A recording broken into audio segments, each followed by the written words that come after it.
Good morning, everybody. Thanks to all of you for coming out to this winter school that promises to be really fantastic, and thanks for the organizers for putting this together. It's a real pleasure to be here this morning. So I was asked to give essentially two lectures this morning on introducing the basics for quantum information. So let's get started. Okay, this is a quantum computing timeline. So it spans from about 1900 to current day, and I put some to give you a historical context of quantum information and quantum mechanics, and why are we here today, basically. Okay, so we're going to zoom into these little windows. The story goes that at the end of the 19th century, from the point of view of scientists and the physicists, basically we thought we understood everything. We thought that general consensus is that we understand all of physics. There's some little details we need to fix, but that's basically housekeeping. What a naive point of view. Then came some physical phenomena like the black body radiation and another one, which I just forgot. That were not covered by the current knowledge of physics. So therefore we required a new theory of physics, and hence the birth of quantum mechanics by scientists such as Heisenberg, Born, Einstein, Schrödinger, and Bohr. So they founded quantum mechanics, which is the physics, we can kind of say at the atomic level, how particles behave. The 1940s was the birth of computer science and also of cryptography, as you're certainly familiar with. Mid-1940s, we're building the first electronic computers. Okay, and here comes late 1960s. This is really a fantastic contribution by Stephen Wiesner. He proposes something called conjugate coding, which was the first paper on quantum cryptography, the first paper on quantum information processing, really. And even Stephen Wiesner, even in this paper, he talks about something that nowadays we would call oblivious transfer. So amazingly enough, this was late 1960s, quite a remarkable contribution, so much so that people really didn't notice this work until much, much later, when there were some quantum protocols, quantum key distribution essentially, that was created based on a prior version, so based on a manuscript of Stephen Wiesner. And only then did Stephen Wiesner's work come to light and was published eventually in 1983.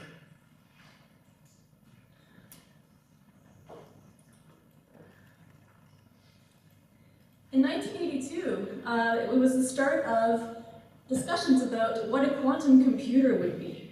So Richard Feynman notes that it's really difficult, there's an intrinsic computational difficulty in making predictions on quantum systems, which is what is called simulating quantum systems. So if something is difficult to simulate, let's build something that computes according to those rules, because that new thing, which came to be the quantum computer, would be something that would potentially be more powerful on the computational front. So Richard Feynman suggests building quantum computers, which would be computers based on the laws of quantum mechanics. 1984, we have Charles Bennett and Gilles Brassard. Gilles Brassard, they proposed the first protocol for quantum key distribution. And at the top we have the two authors around 1984, and at the bottom we have the two authors around today. And this this drawing is supposed to represent when they met, which was actually in the ocean.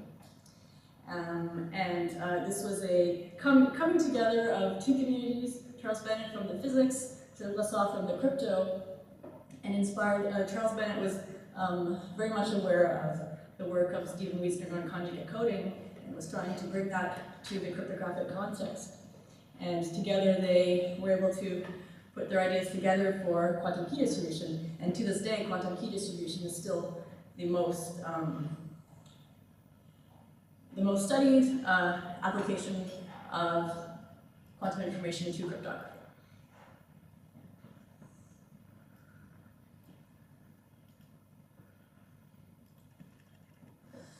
Okay, 1985, we have theoretical studies of quantum computers are started with David Deutsch, who proposes the quantum Turing machine, an abstract device that would be computing according to the laws of quantum mechanics.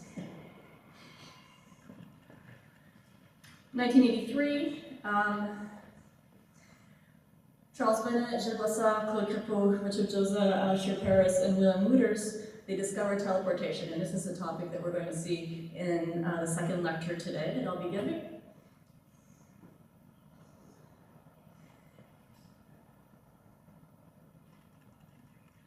And a year later, 1994, Peter Shor discovers the quantum factoring algorithm, and this is what really started, gave a huge boost to quantum computing, because of course with the quantum factoring algorithms shows that we can factor in polynomial time on quantum computers, which has really huge consequences to cryptography. The factoring algorithm also computes discrete logs efficiently, so all of the discrete log and factoring-based crypto systems are broken by quantum computers.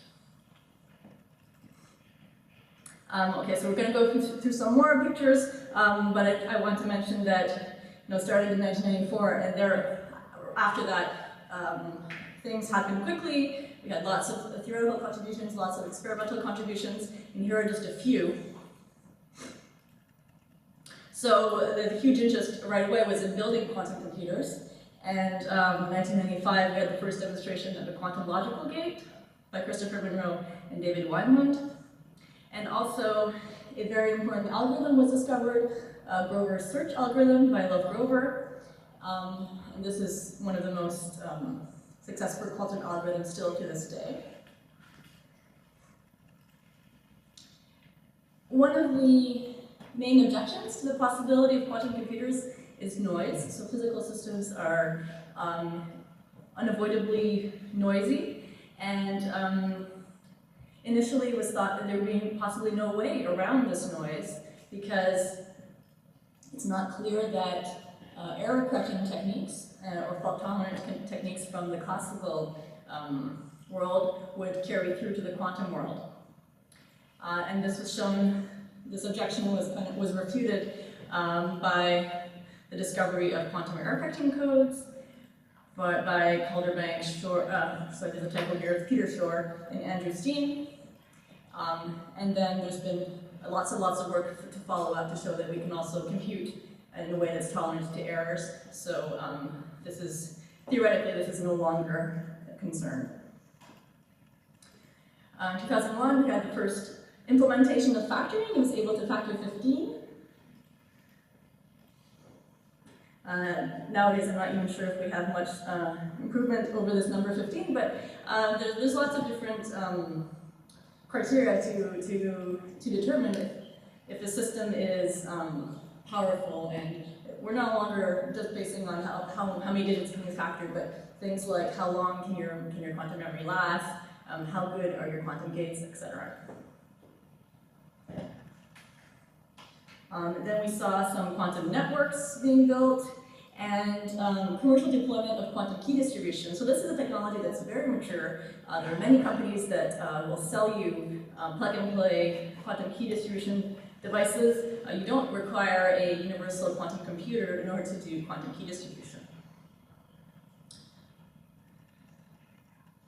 You may have heard of D-Wave, who has a quantum computing device that's also available commercially. And I should emphasize it's not a full universal quantum computer, but it does some quantum calculations, and this is still a topic of scientific study. And 2014, actually I should update this to 2016, but 2014, Google announces a partnership with UC Santa Barbara to develop quantum computers based on superconducting electronics, and this is in full swing currently, and there are many groups worldwide working on some very interesting and viable technologies for quantum computers. So the question that you're probably wondering is, when are we going to have quantum computers? And I have a video here. I don't know if it's actually going to work. You don't have the sound plugged in, right?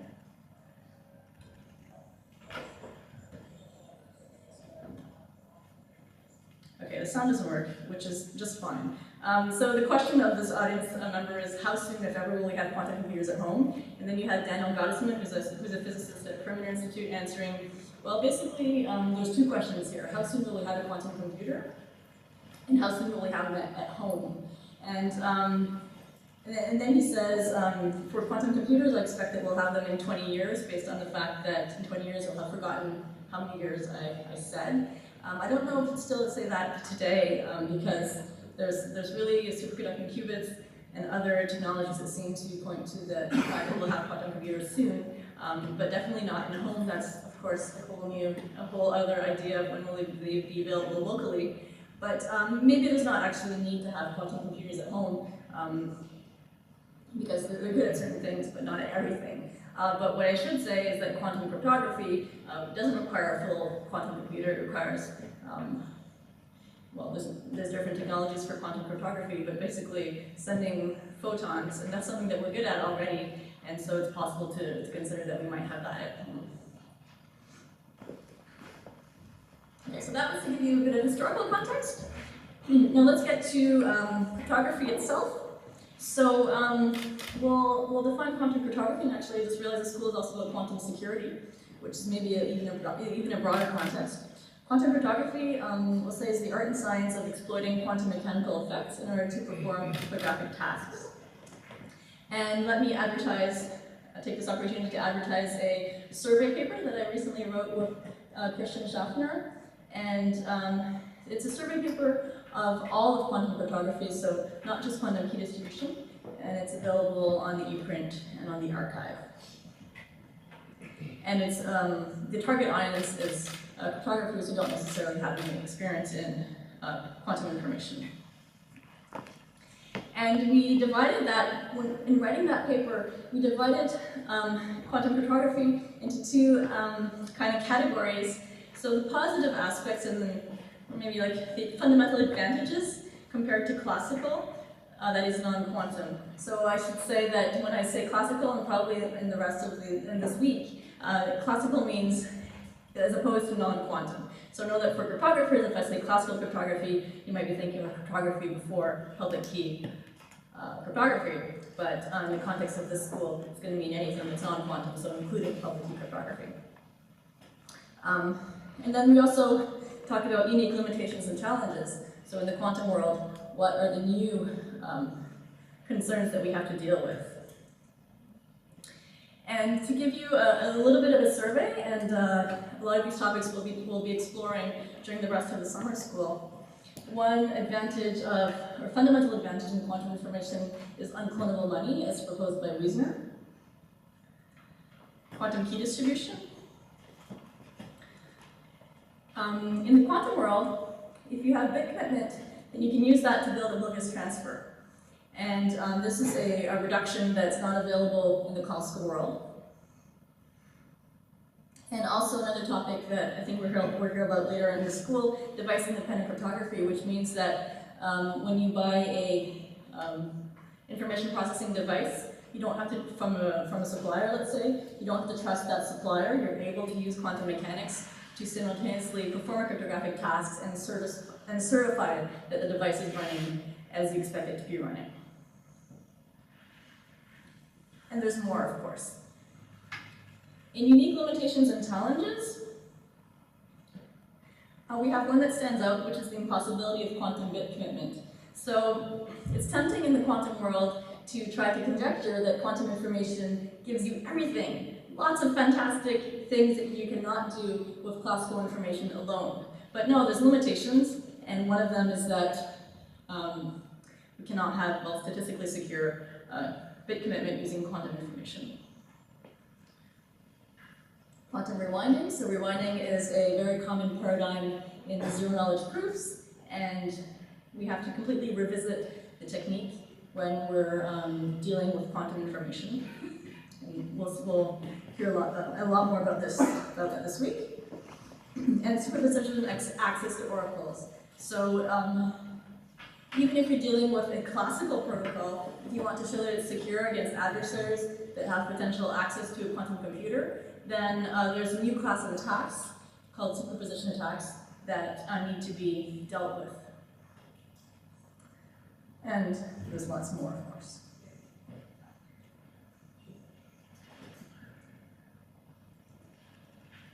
Okay, and then finally, a warning, the word quantum is overloaded.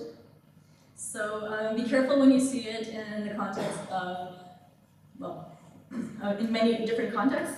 It's not always clear what it actually means. So, you know, it sounds really cool, everybody wants to use it, of course. Quantum bit commitment means to use quantum information in order to achieve the classical functionality, namely the classical commitment using quantum information. But if you see something like quantum multi-party computation, it might not be clear what part is quantum. So, for instance, in this work, it's called Secure Multi-Party Quantum Computation with Only a Strict Honest Majority.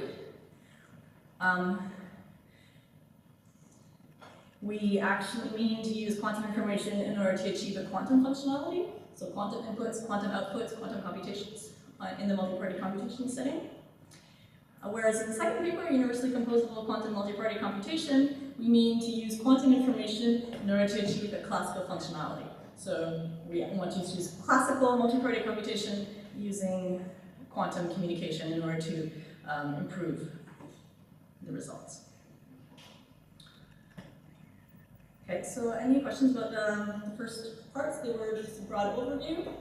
Now we're going to go into a little bit more technical material.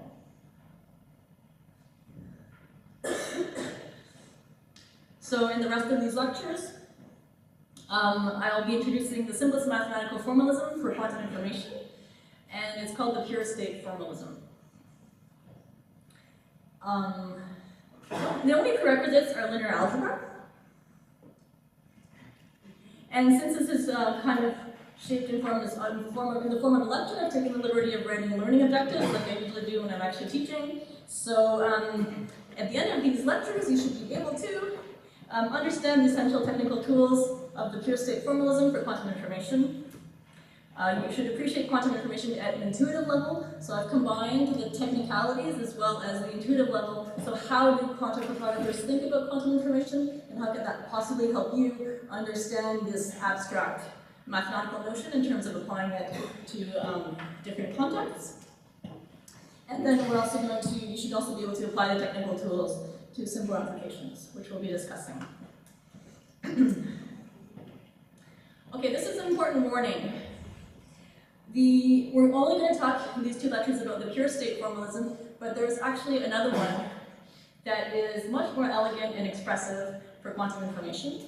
And Serge Fer is going to introduce that formalism this afternoon. And this is actually really important. It's tempting to maybe read the first 2 or 3 chapters of an introductory textbook on quantum information and then think that you have the whole formalism, but you'll be missing a lot if you stop at pure states. However, it's really important to still to understand the pure states because a lot of algorithms and protocols can be described in the pure state formalism, and it's simpler actually, so it's still very useful. And I already mentioned this, classical means non-quantum. Okay. So, information is physical. If you want to compute something, you need a physical underlying physical system to hold that information. Typically, when we talk about classical information, we have bits, and for instance, they can be electrical voltage in a circuit, and they obey the laws of classical physics, which were the physics of Isaac Newton and contemporaries. And of course, if instead of representing our information in classical systems, we represent them in quantum systems. For instance, quantum systems include electron spin, photon polarization, quantum dots, etc. Then we have a new unit of information, which is called the quantum bit or qubit, and it obeys the laws of quantum physics. From now on, we'll take an abstract point of view on quantum physics and describe it purely in terms of linear algebra.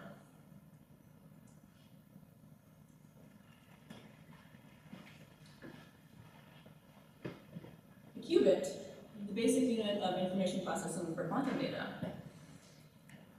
is a column vector. It can be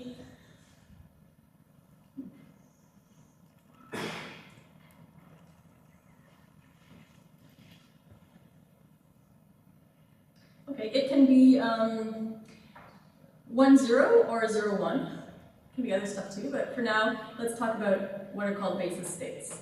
And in order to give a shorthand notation for the vector 1, 0, we'll use this notation called Dirac notation.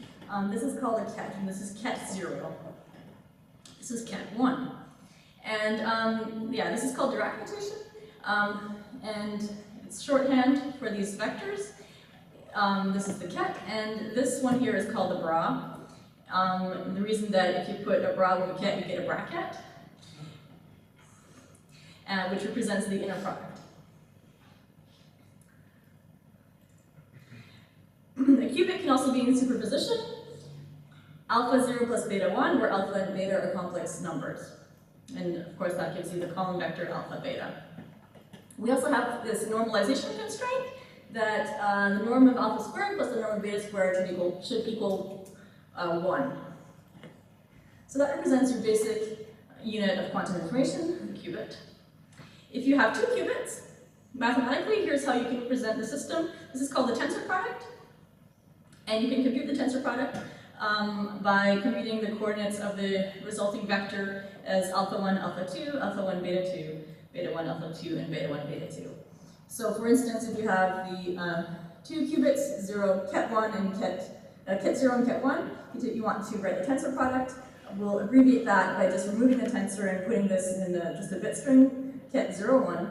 And if you expand that in the long form, the column vector, it would be 0, 1, 0, 0. Is that okay? More generally, an n-qubit system, pure system, because we're doing just the pure state formalism, can be in an arbitrary superposition of 2 to the n basis states. So here you have this linear combination of all the basis states x with complex coefficients with the constraint that the sum of the squares of the norm is equal to 1. So far we've described the basic unit of information. Now we would like to talk about processing this information. So the question is, what kind of transformations can we do to qubits?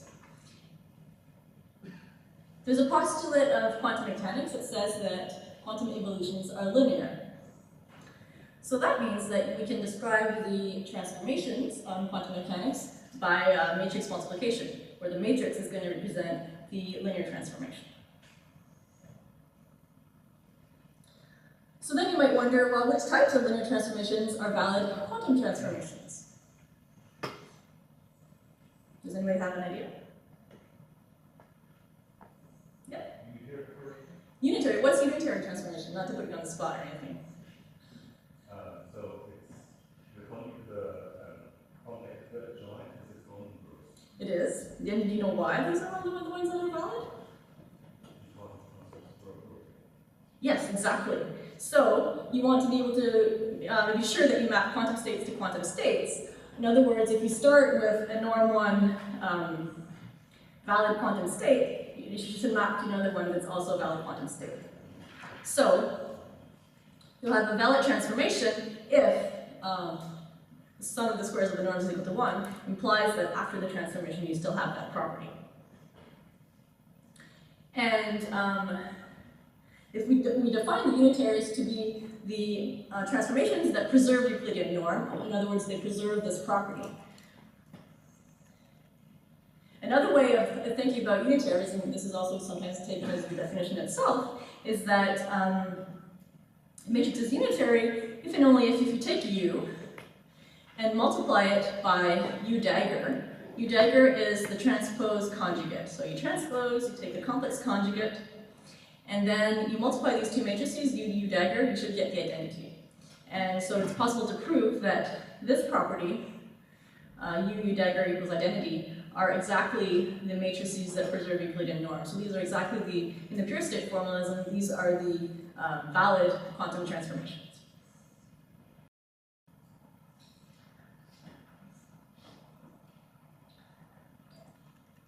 So here's some examples of 1-qubit unitaries. Do nothing. The identity operation. X is what classically we would think about as the NOT gate. Quantumly we call it X, or also called poly-X, because these it's part of the family called the poly operators, which are important in quantum mechanics. So if you want to describe a linear transformation, it's sufficient to describe how it acts on a basis. So if you choose the basis of ket 0 and ket 1, X is going to flip, interchange between the two basis vectors. So 0 is going to be mapped to 1, and 1 is going to be mapped to 0. Hadamard. This is a very important one. It's given by 1 over square root 2, 1, 1, 1, minus 1.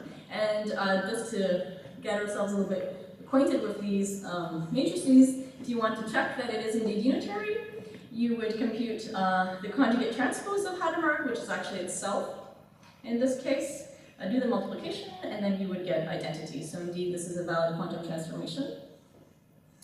And Hadamard on 0. Right, if you were to compute this, you would get 1 over square root 2, 0 plus 1 over square root 2, 1. So this is a superposition. If you input 0 to a Hadamard, you'll get this equal superposition of 0 and 1, and we'll define this to be the plus state. Plus because it has a plus here. And Hadamard of 1 will be 1 over square root 2, 0 minus 1 over square root 2, 1, right, basically because of this minus sign here. And we'll define this to be minus. And plus and minus also form a basis, which now lets me define the poly-Z operator, the poly-Z transformation, which is 1, 0, 0, minus 1. And what it is going to do is it's going to map plus to minus and minus to plus. So it's going to interchange the basis vectors in the Hadamard basis.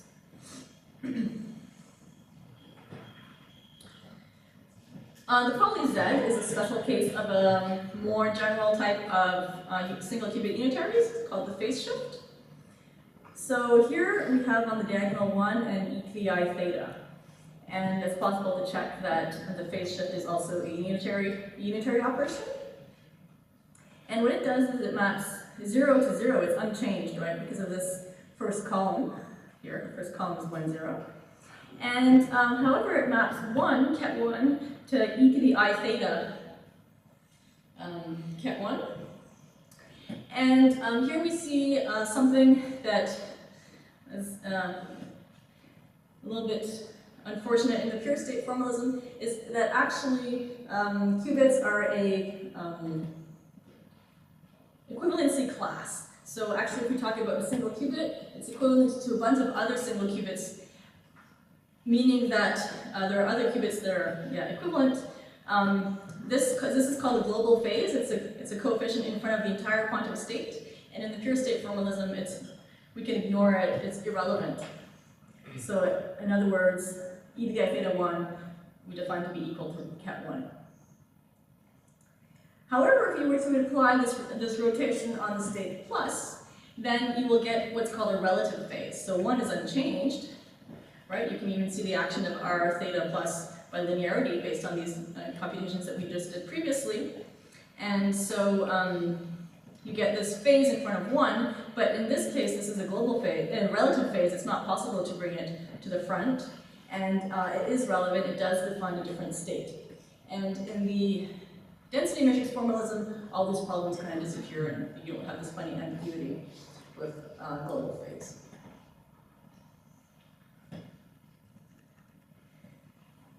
Of course, you can perform unitaries on multiple qubit systems, and one of the most commonly used one is called control knot. So you can think of control not in the computational basis. The computational basis are the 0 and 1, ket 0 and ket 1, etc. So what control not does is, based on the first qubit, if this first qubit is 0, it does nothing. If the first qubit is 1, it flips the second qubit.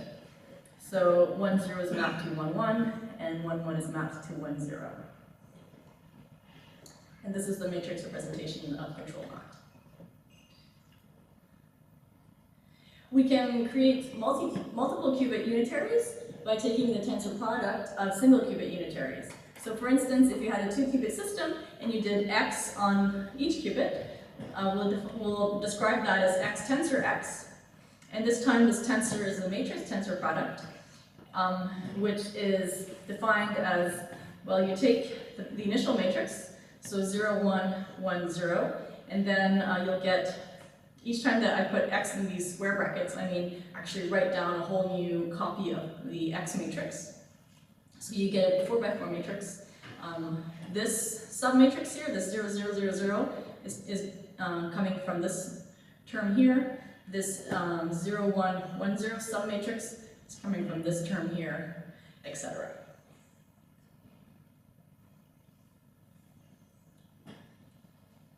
And this is just the general formula for matrix tensor product.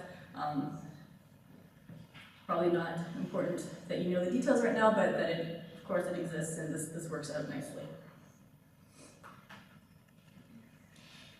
So that's how to do transformations on quantum data. But how do we extract information from the system? So we kind of imagine that we are classical beings, and that's the type of information we're able to conceptualize and process classical information only. So if you have a quantum computing device, how do you get any information out of it? And the process to do this is called measurement. It transforms qubits to bits. So the rule says that if you have a single qubit pure state, alpha 0 plus beta 1, and you perform this measurement, you will observe a classical bit. What will you see? Well, you'll see 0 with probability norm of alpha squared, and 1 with probability norm of beta squared. So this explains why we had this normalization constraint that norm of alpha squared plus norm of beta squared has to be equal to 1, because these become probability distributions when you do a measurement.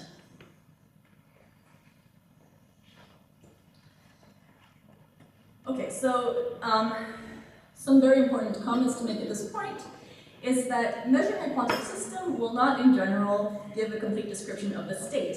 The measurement process does not output alpha and beta. It outputs a single bit given according to a certain distribution based on alpha and beta. The other important thing is that measurement destroys the quantum state. After the measurement, your quantum state is gone. Okay, so you observe this bit, and then it's over. You cannot repeat this process.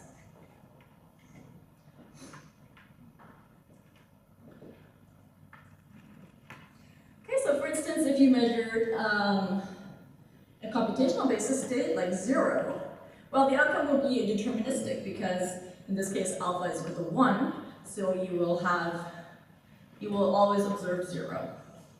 If you measured something like plus, and recall that plus was this equal superposition of 0 and 1, then you'll get a uniform bit because you have alpha equals 1 over square root 2 and beta equals 1 over square root 2. And in general, if you have superposition alpha x x, then the measurement will produce x with probability norm of alpha x squared. Any questions?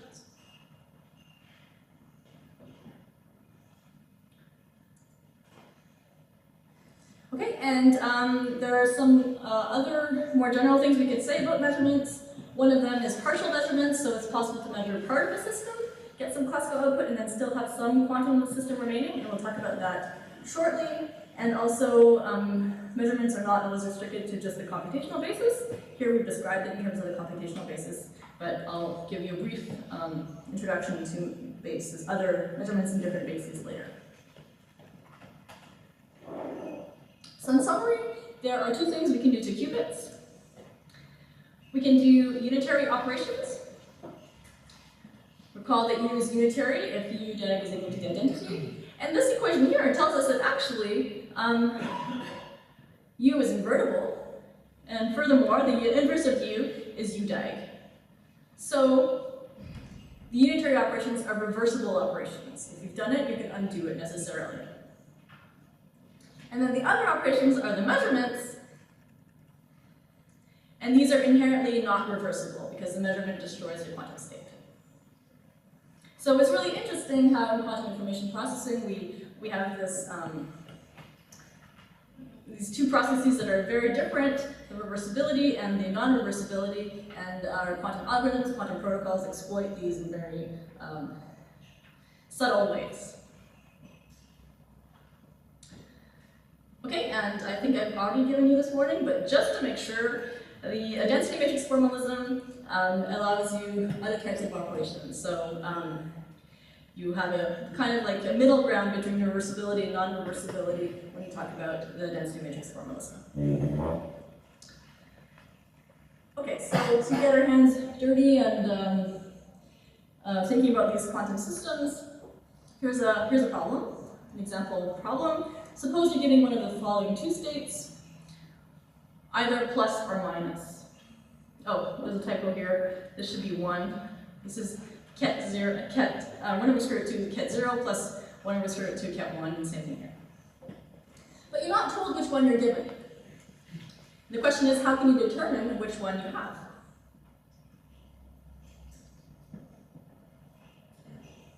Any ideas? Yes, very nice, thank you. Perform a Hadamard gate and measure. Okay, so you might try right away to think, well, what if you just measure it right away? Well, that's not going to help you because if you measure the plus or the minus state, you will, with equal probability, see 0, 1, you get a uniform output. So that's not going to help you distinguish, but as we just heard, if you do Hadamard first and then measure, then you'll map the plus state to 0 and the minus state to 1. In other words, the Hadamard is a change of basis, going from the plus-minus basis to the 0, 1 basis. And now if you do computational basis measurement, you'll know for sure which qubit you had. And here's some useful notation, going back to this broad-cap notation.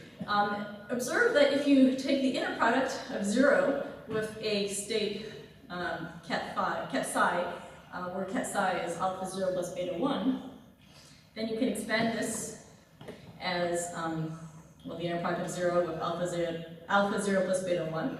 And then by linearity, this is alpha times the inner product of 0 of itself plus beta times this inner product. Well, this inner product is 0, and this inner product is 1, so you get alpha. So this is a nice way to mathematically extract this coefficient alpha. In other words, if you were to take the square of the norm of this inner product, then that would be the probability of observing 0 when you measured ket psi. And you can generalize this. If you take any qubit phi, then the probability of observing phi when measuring psi would be this inner product. So in our example, instead of talking about doing a Hadamard and then doing a computational basis, we could talk directly about doing a measurement in the Hadamard basis and being plus minus. Then you'll attain plus with certainty, since you can use this formula here and compute the inner product plus with plus, and that will give you 1.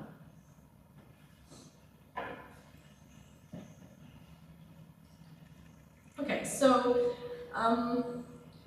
I mentioned that we can do partial measurements, which means to measure part of a quantum system, get a classical output, and then you have a remaining quantum system. And here's, I'll give you the general solution, but basically by example.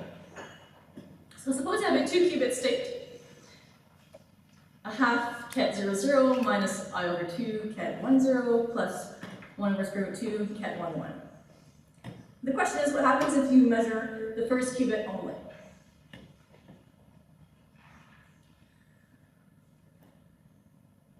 Okay, so there's basically two questions here. What are the possible outcomes of the measurements and associated probabilities? And what's the remaining quantum state for qubit 2?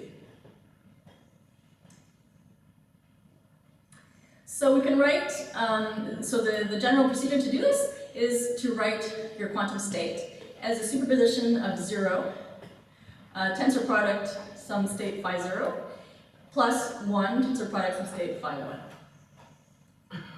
So in our example, you would write ket 0, and then there's only one term here that starts with 0, so the remaining phi 0 is a half ket 0. And then ket 1, and then you have the superposition of these two possibilities. So you'd have minus I over 2 ket 0 plus 1 over square root 2 ket 1. And then the outcome probabilities are given by the square of the norm of phi 0. So in this case, you'll observe 0 with probability a quarter. And the remaining state is the phi 0, but renormalized. So divided by the norm of phi 0. So in this case, the remaining state is 0. You can kind of see this straight away from this expression here. If you measure the first qubit 0, and you see 0, then the remaining state will be 0, because that's the only one that's consistent. That's the only term in the superposition that's consistent with measuring 0 on the first qubit. The probability of observing 1 is given by the square of the norm of phi 1. So the square of the norm of this state is 3/4, which you can also see since 1 minus a quarter is 3/4. And then the remaining state is phi 1, but renormalized, so in this case, you'll get this state here. So indeed, if you had measured the first qubit being 1, then the remaining system is consistent with the first qubit being 1.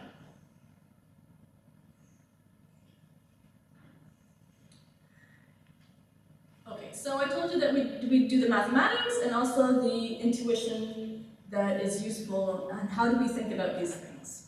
So my first analogy for you is to think of quantum states as generalized probability distributions. Here we have a classical probability distribution. I'll represent it in a box. And this box has a button. It says sample. If I press the sample button, I will observe a bit string x, given that will be distributed according to the probability distribution px. Quantum systems are kind of similar to this. We have a quantum state, let's say a pure state, some alpha xx, and imagine that it has a little button on top that says measure. When you measure it, you will observe a bit string x with a certain probability, according to a certain probability distribution given by the The thing is that when you measure this qubit, or basically when you do the sampling procedure, it self-destructs. So you only have the chance to sample this thing once. The analogy with probability distribution can even be taken further, and you can think of types of correlations you have in a probability theory, and there's an equivalent in quantum information called entanglement, which we'll be talking about shortly, and even things about also related to entanglement is if you have a classical probability distribution, sometimes it's not possible on multiple systems, sometimes it's not possible to write it as, to decompose it as the product of two independent probability distributions, and that has also an equivalent in quantum information.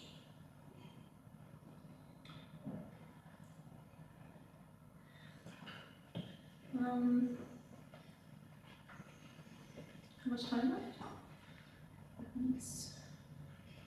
Well, is it okay if we take a break? Okay, so maybe this is a good place to take a break.